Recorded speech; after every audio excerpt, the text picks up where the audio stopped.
E galera, falar agora da resistividade, que no caso dos livros que a gente vê por aí, seria a segunda lei de Ohm. Que na realidade, se você for estudar o ensino superior, só existe uma lei de Ohm. Isso aqui é nada mais nada menos do que a determinação da resistência de alguns materiais.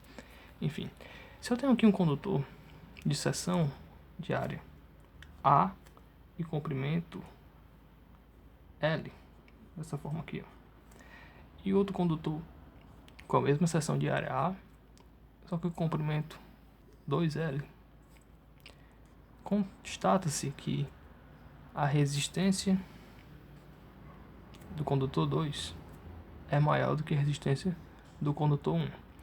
E também observa-se que a resistência do material, quanto maior o comprimento, é maior essa resistência, certo? Isso faz sentido, porque estou com a corrente elétrica passante aqui, certo? São elétrons. Se o comprimento é maior, a gente interpreta que eles têm mais dificuldade de passar através do material, certo? Agora, se eu pego um condutor de área A com comprimento L, mesmo caso aqui de cima, eu pego um outro condutor com área 2A com o mesmo comprimento, que é L, desculpa, daqui pra cá é L. O que acontece? Eu vejo que a resistência dos dois é menor que a resistência do 1. Entendeu? Qual o sentido disso? Se eu tenho aqui um menor caminho, supor que seja um cano, o menor caminho para passar, e o maior caminho, vai passar mais água nesse cano grandão aqui. Portanto, a resistência para a água passar, ou aqui no nosso caso, para os elétrons passarem, é menor. E aí a gente percebe que a resistência do material é diretamente proporcional ao comprimento e inversamente proporcional à área dessa seção.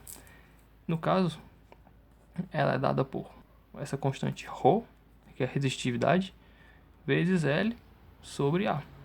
É assim que a gente determina a resistência dos materiais. Isso aqui depende claramente da geometria dele. E aqui a gente já fala dependência de ρ, dependência da geometria do material, que é a forma de como ele é constituído, né? Geometria, se ele é cilíndrico, se ele é esférico, e também da temperatura, certo? Em termodinâmica a gente vai estar falando dessa dependência dele com a temperatura. Temperatura, certo? Então isso aqui é a resistividade elétrica ρ. Quanto maior a resistividade, que depende de cada material tem resistividade. Se for uma madeira, resistividade vale um valor tal. Se for um metal, resistividade vale um valor tal, certo?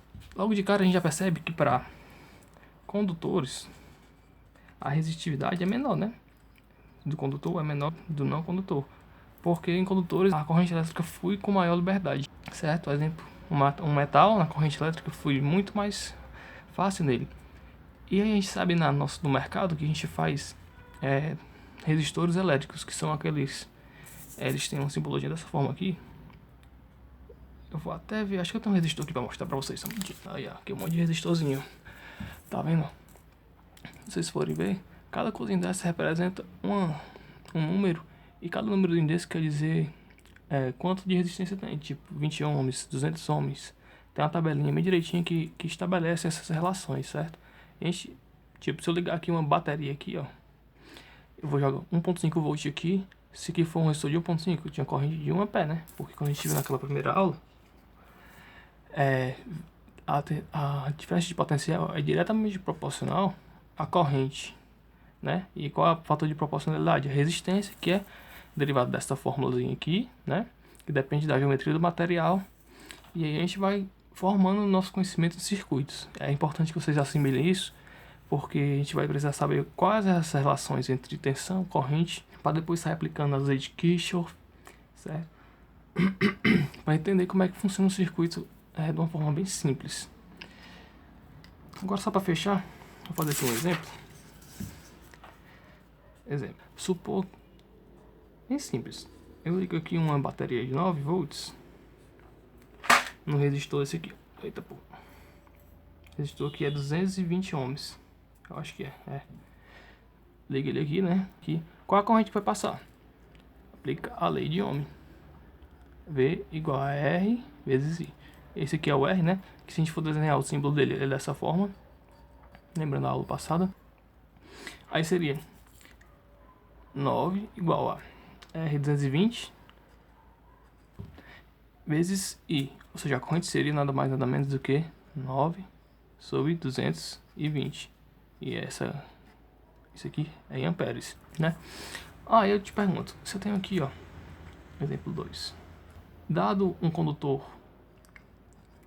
de 4 metros e a área é igual a 1 metro quadrado, e o outro condutor com a comprimento de 2 metros e a área é igual a 2 metros quadrados, quem tem a maior resistência? Supondo que seja o mesmo material, né?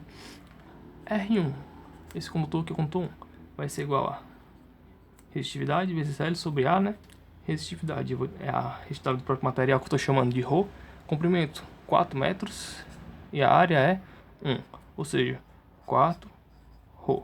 Segundo material, que na verdade é o mesmo material, só que com seções de comprimento diferentes. R2 igual a ρ, comprimento 2, área 2, igual a ρ. Olha, quem tem mais resistência? O de cima, porque ele é 4 vezes ρ e de baixo é só ρ, entendeu? Ou seja, conclui-se que R1 maior do que R2, ok? Então a gente finaliza. Muito obrigado.